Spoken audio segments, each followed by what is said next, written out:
Hey, Ghoul friends, it's me, Adrian, or Ayden. Either way, I am still your host, and you are still listening to Susto, the podcast of Ookie Spooky Scary Stories. Before you skip, wait. I need you to do me a quick favor. If you haven't already, subscribe to the show, like the episode, give it a thumbs up, whatever you can do on whatever platform you're listening to, and please leave a review, again, if that's possible, on whatever platform you're listening to the show on, because that will help me so much. So anyway, thank you for that. Happy New Year. Welcome to Susto 2021. Truth be told, I feel like a lot of us feel this way. Nothing's really changed. The passing of time feels more and more like it is not a real thing, because it's not. It's something that we created, and that's fine. People use it to measure their life in different ways. I don't know why I'm talking about this, but I wanted to, I guess, preface what I'm about to say with that. But I do feel a little like a sense of hope coming on with this new year. I'm sure many of you have seen that the COVID-19 vaccine, the Pfizer and the Moderna vaccines, are now becoming available more and more to the public. I actually was able to get my first dose, and I will be getting my next dose towards the end of this month. I'm very happy and excited about that. It's a huge sense of relief, and it feels like we're getting closer and closer to having some sense of control over, and hopefully getting as close to normal as we can again. And just to let you all know, in case you're curious or you have concerns, the vaccine, it's a vaccine. It's not some like extremely new experimental drug. Yes, it was rolled out fast, but because guess what? Because we're in the pandemic. So of course things had to be like expedited and rolled out as quickly as possible. But yeah, just to let you know, I did not have any like wild side effects. The most that I experienced was my arm. The injection site was very sore for about 2.5 days. I was extremely tired again for about 2.5 days. Like I just felt so sleepy, and like I had like sluggish, like I didn't want to like do much. Also, I had maybe like a slight headache, but that's like those are, I feel like those are pretty common side effects for vaccines. No? And also I'm pretty sure all of, if not the majority of us, have received a vaccine at some point in our life. So this isn't like, it's not like the vaccine is some new concept. You know, this is what we do. This is how science works. And I'm going to listen to scientists and doctors, real scientists and real doctors and accredited studies and all that. So yeah, I just wanted to share really quick my experience with the vaccine in case you haven't received yours yet and you have questions or concerns. I think the worst part about it all is that I had to wait a very long time. I had to wait like 5 hours to get mine, standing in a line outside, and everyone was wearing masks, and the people, like the crowd control, I guess you could call it, they kept advising people every few minutes or so to keep social distance. So that was really nice and comforting. But anyway, I will move on from that. I'm really excited about something I got myself for Christmas. I got myself a Christmas gift. I got myself one of those Cricut machines. And if you don't know what that is, it's like a precision cutting machine. I'm sure you've seen people that have these like really cool custom tumblers that have their name like cut out from like a vinyl or like a holographic kind of paper, and like it's on the cup. And people, you can make you can screen print, you can foil emboss, you can etch on acrylic, you can use this machine to do so many things. And I'm so excited because that's gonna like completely open up my options as to what I can make for my patrons. And the reason that I finally decided on it is because I'm actually going to be giving my best ghoul friends on Patreon. So that's the $10 tier. That's the tier where you get like exclusive gifts just included with your membership at no extra charge. I'm going to be giving those members a Susto face mask. It's all black, and it's just going to have the Susto logo on the side of it. And I'll be posting pictures of that. But that's kind of like what kicked off, like, you know what, I'm just going to get one of these machines because it's going to make my life so much easier, and it's going to save me money, to be honest. I'm really excited because that's opening up the possibilities of what I can make for my patrons. So if you are interested in getting one of those masks, you can go ahead and visit patreon.com/sustopodcast, and you can sign up to be a best ghoul friend. That's the top $10 tier, and that's the one where you get all these exclusive goodies at no extra charge. These gifts, like this like merch, I guess, it's usually exclusive to the top tier patrons, and I don't really sell that stuff everywhere else because I buy it in like a limited quality. So I have enough to give to my already existing patrons, and I'm going to have a few more left over. So again, they're gonna be very limited. I will, once I have a number on on how many masks I have. I forgot how many I ordered and how many patrons I have in that tier. I'll do the math and then I'll let you all know how many spots are available for that. And just as a reminder, I still have the Susto planchette pins from the month of October. So if you sign up, you're going to get that mask. You're also going to get one of those pins. You get an exclusive holographic sticker, and then of course everything else that comes with the first and the second tiers. Sign up while there's still space and while there's still supplies available, because like I said, those pins, I'm not reordering them as a pin, and the masks, I will probably be ordering more if more people sign up for that, depending on how many masks I have and yada yada. Anyway, there's going to be social media posts explaining all of this in a much more concise way, and you can follow social media at Susto Podcast on Twitter, Instagram, and Facebook for any and all updates on the show or the Patreon. So lots of fun updates. And if you haven't seen one of these Cricut machines, or you haven't looked it up, YouTube a video. It's spelled Cricut, like cry cut, but Cricut. And I got the Cricut Maker, so I'm excited because that one has like endless possibilities for what you can do with it. Yeah, watch a video if you've never seen it in action before. And I'm excited to bring kind of like a spooky twist to the Cricut community, I guess, because I'm part of the community now, even though I still haven't gotten my machine. It should get here tomorrow. But so y'all will be seeing, I guess, a lot of updates about that, because I'm going to make like stickers and just stay tuned. So we're going to jump into today's episode, and today's episode is going to be the story of La Ciguapa.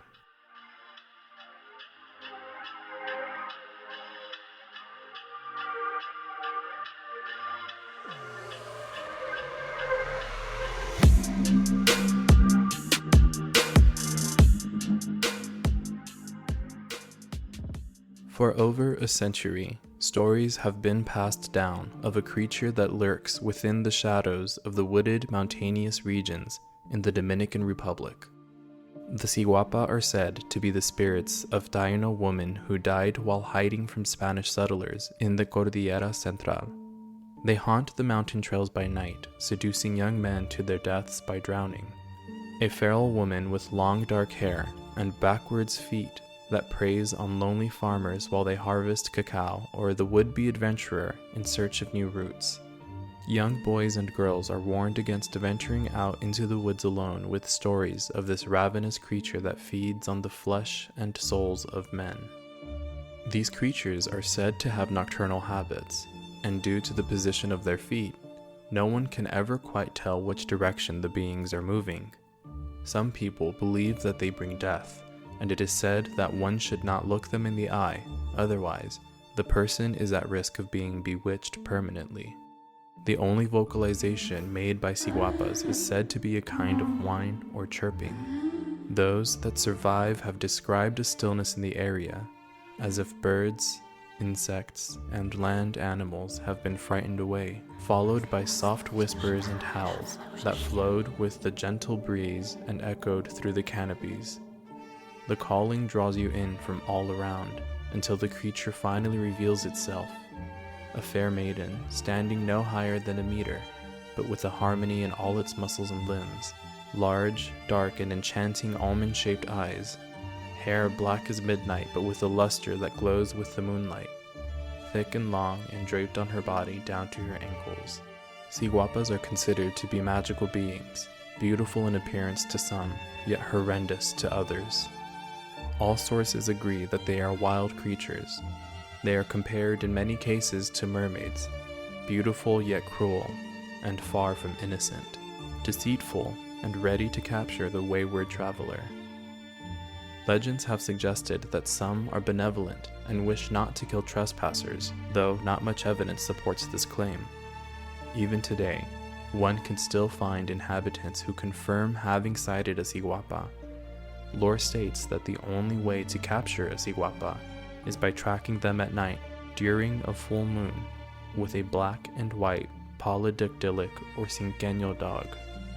This is the legend of La Ciguapa, a creature of Dominican folklore that today is still told at the bedside of many children. Such is its popularity that many, especially in the rural areas of the country, still claim the tale as true. The most revered and terrifying of the Ciguapa storylines describes a demon which lives in deep caves and lures lonely men with her beauty and sensuality. ensnaring the victim in a hypnotic stare and leading them back to her dwelling, where she consumes them to the bare bones, or traps them forever for her carnal pleasures.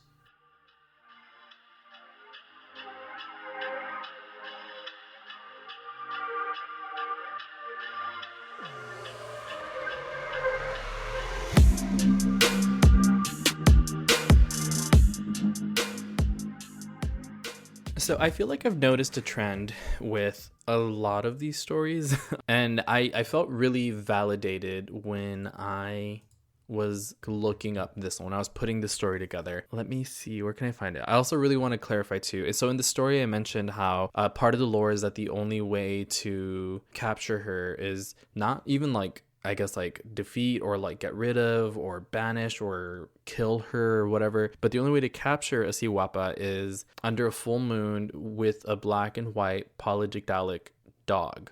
And in Spanish, I guess that's called a cinqueño dog or cinqueño. Polydactylic means that it's basically, it's like when you have fewer or more fingers on a hand. And so that happens to animals too. So like you've seen on like cats or dogs, their paws, they'll have like more little toes, and that's what it's called, polydactylic. So I just wanted to clarify that. Just wanted to make sure you knew what it meant. But anyway, one of the things that I was like, this is very interesting, and I was thinking as I was putting the story together, and then I looked down on this main link that I used to put the story together. And of course, all these links are going to be on the Patreon, Susto Google Docs. You can sign up on patreon.com/Susto Podcast for those. One thing that I noticed, and then I read down here, is, let me just read it here. Well, I'll just say what I noticed is that I feel like a lot of these stories have mentioned women spirits that they're dangerous and they're vengeful, and they use their sexuality and their sensuality to lure men and to kill men and to do bad things to men. And while I do believe that there is power in sensuality and power in sexuality and power in womanhood, I feel like a lot of these stories vilify that instead of making it like a positive, powerful thing, you know? On this link, this is from dominicancult.blogspot.com, the page that I used. It says, it says, stories of the succubus, a female demon that takes human form and seduces men, can be found in variations throughout the world. One region of the succubus legend is traced back to the second alphabet of Ben Sirach and the story of Lilith, Adam's first wife. Lilith, unlike Eve, was created from the earth, just like Adam. But unlike Adam and Eve, Adam and Lilith were more comparable to modern couples. Lilith viewed herself as an equal to Adam and demanded equal treatment. And then here's a quote from the story of Lilith from the Alphabet of Ben Sirach, questions number 5. It says, "She said, I will not lie below, and he said, I will not lie beneath you, but only on top, for you are fit only to be in the bottom position, while I am to be in the superior one.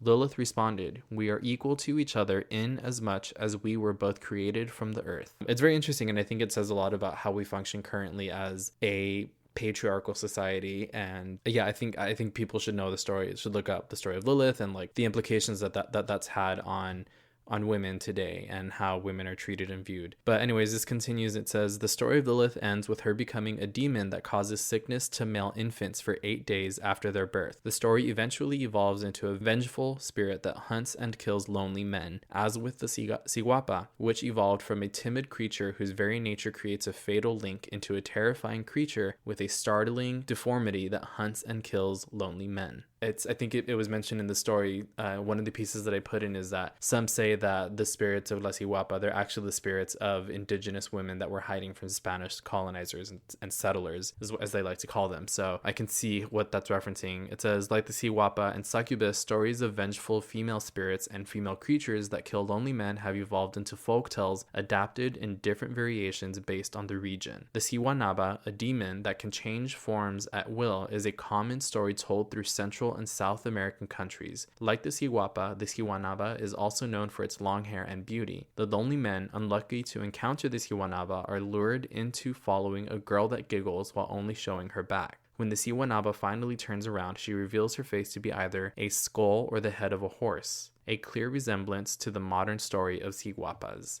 So yeah, I think the Siwanaba would also be an interesting story to tell, just because of the idea of like the shape shifting. It kind of reminds me of a lechuza, and how the lechuza is a witch that can shape shift into an owl. But I'll continue reading here. It says, La Sayona is a vengeful spirit of a woman that haunts men that have love affairs out of their marriages. Yeah, I did the story of La Sayona. Another variation of La Sayona is La Llorona.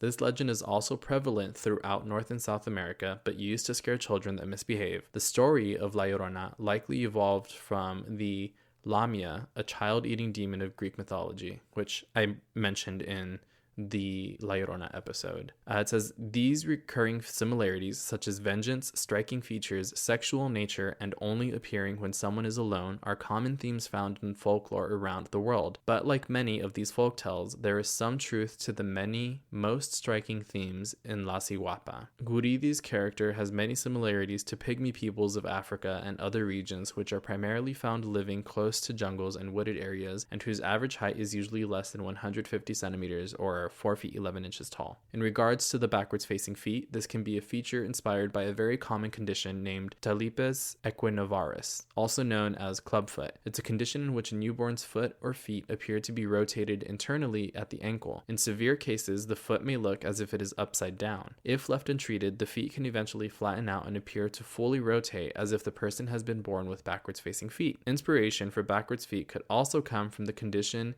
genu recurvatum, which is quoted here as a deformity in the knee joint so that the knee bends backwards. In this deformity, excessive extension occurs in the tibiofemoral joint. Genu recurvatum is also called knee hyperextension and back knee. This breakdown of the origin of this mythical character is not meant to lower the importance of this folktale in Dominican culture. It is meant to inform the reader of the historical connections that the Ciguapa shares with other important myths from around the world. And regardless of your take on the legend of a feral woman with long hair and backwards feet, folklore or true, the Ciguapa remains an important icon in Dominican culture. And it says here, this publication was updated on June 26, 2020. Again, I love it when these things are recently updated or like they're kept up with. So yeah, read all of that. And again, as I was putting the story together, I was like, I feel like so many, and I've mentioned this before, so many of these stories are at the expense of women. And if it's not a woman is suffering because she wasn't careful or she did something wrong and so she's affected by a spirit, the flip side of that is she suffered in life or something happened to her, whatever the origin story is, and so now she inflicts pain on other people. Who has the dissertation on that? Who is studying this in their PhD program? I would like to know, because I'm sure that it's being done already, and I'd like to get my hands on that and read something like that. So yeah, as I said, it was just kind of validating for me to be thinking this and then to read this, and it's like, yeah, like this, like since the beginning of time, since the story of Lilith, which is like Adam's first wife, you know, it's really interesting to see that. Another very interesting kind of creepy thing, so in these pictures that were on this page, I'm going to post them on the Instagram at Susto Podcast, the backwards feet, it's something that I am not used to seeing, and so it looks strange to me. But after reading about that condition of the feet and the knees, I don't want to call it weird, I want to call it strange, because I mean that's just how some people are born, and sometimes it's not quote unquote corrected, but if they can live their lives that way happily and comfortably, then that's fine, then it's not weird. It's just something that I'm not used to seeing, so when I saw it in the pictures it was striking at first. But this says on the same page, Dominican Cult.blogspot. And I thought this was really cool because, and as mentioned in the little piece that I read earlier, is one thing that I love to do on this show is connect these stories to other stories around the world. And so this had it for me on the website, and it says the backwards feet of Ciguapas is an adapted feature which has a long history in ghost stories told in other parts of the world. In Hindu mythology, the boots, male, and Curel, female, are ghosts which can take on human form and can only be recognized by its backwards facing feet. And I feel like that's something that I've seen in like movies or shows with like that have to do with like magic or like the paranormal or supernatural, whatever, is like I feel like there's always an episode in any like given series where this monster is shape-shifting into one of the characters, and one of the other characters thinks it's them and then looks down and they notice that their feet are backwards and they're like, oh no, this is the monster. So this is interesting to see too, that it's connected to different places around the world. Here it says, in many other myths throughout the world, ghost-like characters and forest-dwelling creatures have at times been described with odd features such as backwards feet, rotating heads, or some other odd physical anomaly, features which would usually reveal the ghost or creature as non-human. There you go. This practice of borrowing elements from old tales to implement into new stories is very common in literature. When we compare the storylines told today with Guridi's original, we can come to the conclusion that the modern Ciguapa story has adapted many elements from other folktales, including nymphs, elves, ghosts, witches, and the succubus. I was noticing online as I'm looking through all these links that there's some sort of debate as to when the story of La Ciguapa originated. Some people said that it was all the way to pre-indigenous people. Some people say that it happened after colonization took place of the Taino people. So I know that there's a little debate as to when the story of the Ciguapa originated, but it's still a very old story. Here, this is where I'm talking about. It says, there's also a short story that describes a timid creature that quickly disappears if they sense people about. A lonely girl that sleeps in the treetops and feeds on fruits, birds, fish, and other small animals. A creature that is said to be a descendant of a race of small people that lived within secluded mountains long before the first indigenous people crossed over into the Greater Antilles. This is the story that first introduced the legend of Ciguapas in the Dominican Republic in a novel by Francisco Guridi, first published in 1866. Here's where it says, it should be noted that some sources have claimed the Ciguapa as a legend that has been passed on since the time of the Taino Indians of Quisqueya, but according to sociologist Gineta Candelario, the Ciguapa is not a legend of Taino origins that predates Spanish colonization of the island, making Guridi's short story the first introduction of the character into Dominican folklore. And this Guridi name that I'm saying, it's Francisco Javier Angulo Guridi. Apparently he was the writer of this short story of La Ciguapa. So some really cool, interesting stuff on this page that I read a lot of. And of course, again, that's on Susto Google Docs. One other link that I have here is, this one's really short, but there's also not conflicting, but there's different variations of what the Ciguapa looks like. So some say that she's tall and then there's others, but more so than not, there's the story is that she's a small creature. Here it says, the Ciguapa are also described as tiny women with golden skin who are mute except for the bird songs that they sing in order to lure men into their river caves where they will be trapped forever. Another variation describes small golden women covered with fur who howl but do not speak and travel through the treetops by jumping from branch to branch. The Ciguapa are also said to resemble nocturnal birds that cry with a human-like voice. Oh, this is an interesting, I didn't put this in the story, but this is an interesting little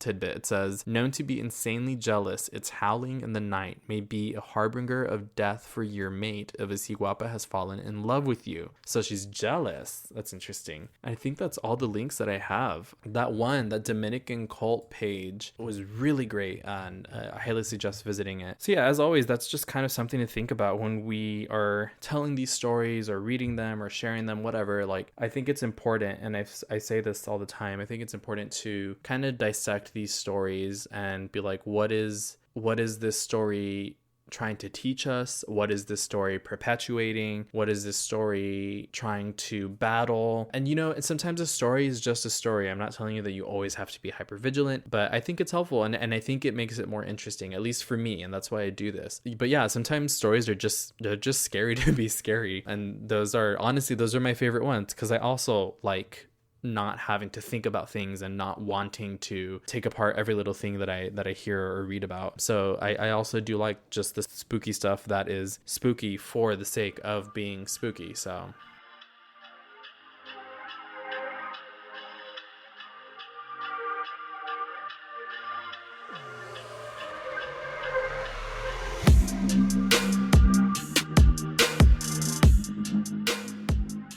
y'all, thank you so much for listening today. And always, if this is your first time listening to the show, welcome to the Susto fam. Thank you for joining us. You're very late, but you know what? I forgive you. It's okay. Don't even worry about it. Just make sure to follow Susto Podcast at Susto Podcast on all social medias. That's Facebook, Instagram, and Twitter. Also, please subscribe, rate the show, leave a review, whatever you can do wherever you're listening to the show, please do that. And yeah, I have lots of really cool stuff coming up. Again, there's going to be a limited edition of Susto face masks coming out. And again, you can see those on the social medias. I'm going to be making those, or like putting those together myself. I also, again, like I mentioned earlier, I just got that Cricut machine that I'm so excited for, and I'm going to be making a lot of really cool stuff. At least I hope so. I have lots of ideas for things that I can make for you all and give you as a thank you. And again, but the only way to get those things is to sign up and be a patron. Some things will be available to all patrons. Some things will be available to just the top two, and some things will be very exclusive, like the face masks and the pins will be exclusive to the top tier patron. But whatever you are willing to give to help the show, I'm always going to appreciate that from the bottom of my heart. I will leave you with that. I hope you all, again, as always, are taking care of yourselves. You're taking care of each other. 2021, if it's a new year, new you, that's great. I support it. If it's a new year, same old shit, that's fine. We support that too. You know what I've been saying? I've been saying new year, worse me. I'm going to lower the expectation. So that way the bar is all the way on the ground and everything I do is just always exceeding. There you go. That is the secret. Set the bar super low and you will always do well. Period. That's it. That's what I'm leaving you with. That's the best advice I've ever given. I'll talk to you all later. Stay out of the forest. Bye.